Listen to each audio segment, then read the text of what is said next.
Walang pinoprotektahan, walang kasinungalingan. Serbisyong totoo lang.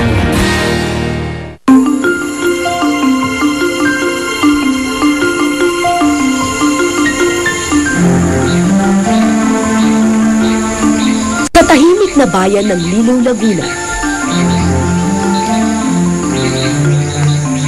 sa mga nagtataasang puno ng niyog umiikot ang kanilang mundo.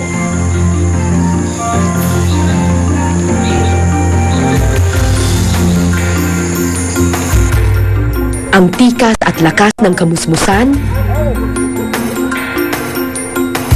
hanggang sa dapit hapon ng katandaan.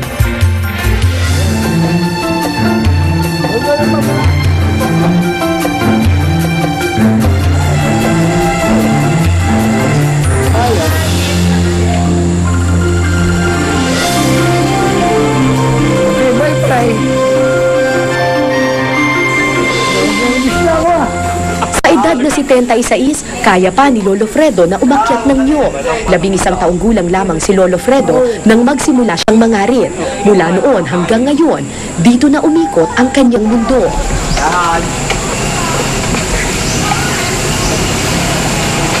Pangangarit ang pangunahing ikinabubuhay sa Lilow, Laguna.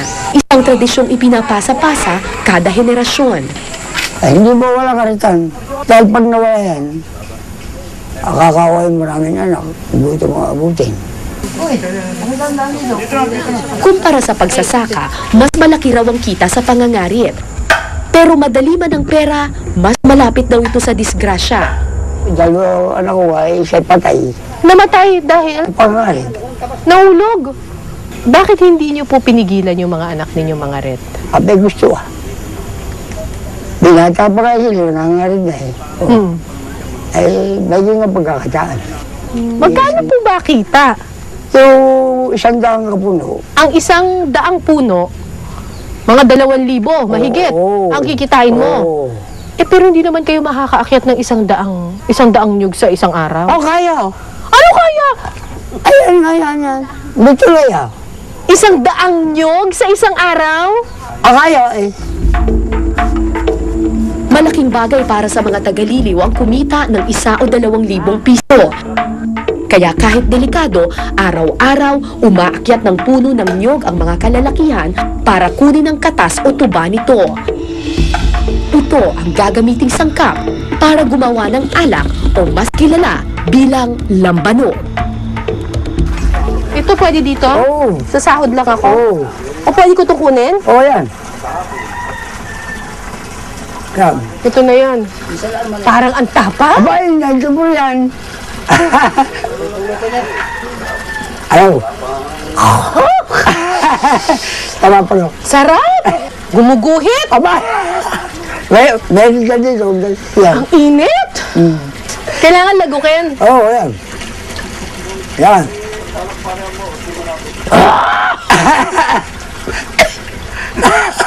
Matindi to. Nandiyo po ba yan? Ha? Nandiyo po. Anong 94? Nabenta ko ito. Proof. 94? Oo. Eh ano ba dapat? Dapat ay mga 80, 75. 80 or 75 lang? Yung mga... Regular. Purong-puro at walang halong kemikal ang lambanog sa Liliw. Sa tapangan ng kanilang lambanog, pwede raw itong silaban. Mga walong-walo na. Eh kaya naman pala ang init ng lalamunan ko. Pawis ka. At pinapawisan ako. pawis. Eh lumiliyab yung pinainom nyo sa akin eh. Diyos ko, tay! Kaya nyo umubos ng isa nito, mag-isa lang kayo. Ay, kulang pa. Kulang pa! Oo, kaya kami tayo, kulang pa rin eh. Ay, tay, ba't nyo inubos? Uy, parang may inuman. Anong oras na ba? 12:38? Uy, ang aga naman ang inuman ninyo. Tangaling tabat. Walang trabaho? Tapos mangarit. Ah, mga ngarit kayo lahat? 2 beses umaakyat ng puno ang mga mangangarit. 1 beses sa umaga, 1 beses sa hapon. Ang mga oras sa gitna, sa Tagayan mo makikita. Anong oras nagsisimula ang trabaho ng mga mangangarit? Alas 6 o. Alas 6. Pinakamaga doon, alas 5 gano'n. Alas 5, alas 6. Tapos akyat na kayong puno. Tapos, Mga 2 oras. 2 oras. Tapos, Tapos na. Mamaya na uling, hapon ang ulit no, mga alas 5. o tapos ng 2 oras inuman.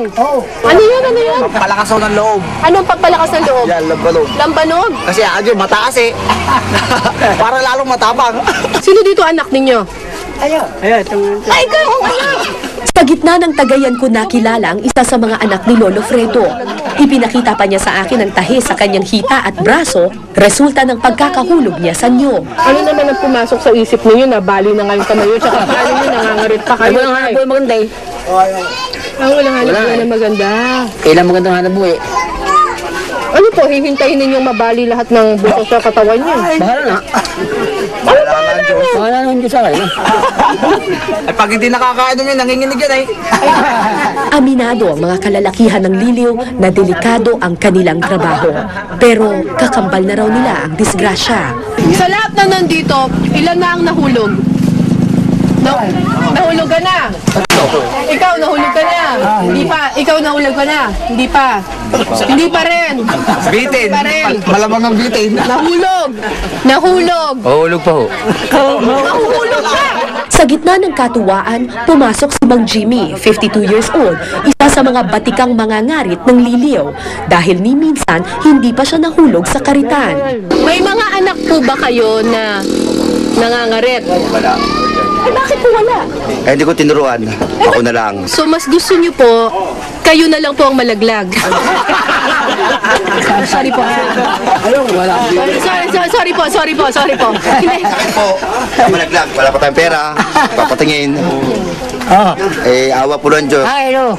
Marami ko nababuklo. Hindi pa na ako nagkakabog. Si Mang Jimmy, hindi lang malakas sa kwentuhan. Malakas rin sa tagayan. Makalipas ang 3 oras, nagpaalam si Mang Jimmy sa grupo. Saan po kayo pupunta, Tay? Sa yan, ari gandaan. Ha? Gandaan doon. Dito? Papahinga kayo? Hindi ako mga Magtatrabaho kayo ulit? Pakikita ko ang pag-aasa. Kung kapalas na, pamangit. Kaya niyo pa po ba? Ang dami niyo, 3 oras na po kayong tumatagay. Kaya ko pa.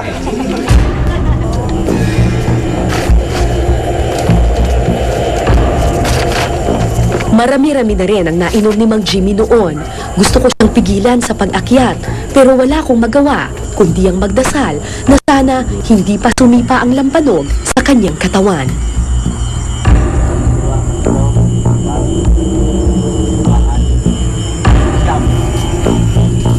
Ilan na ba niya to?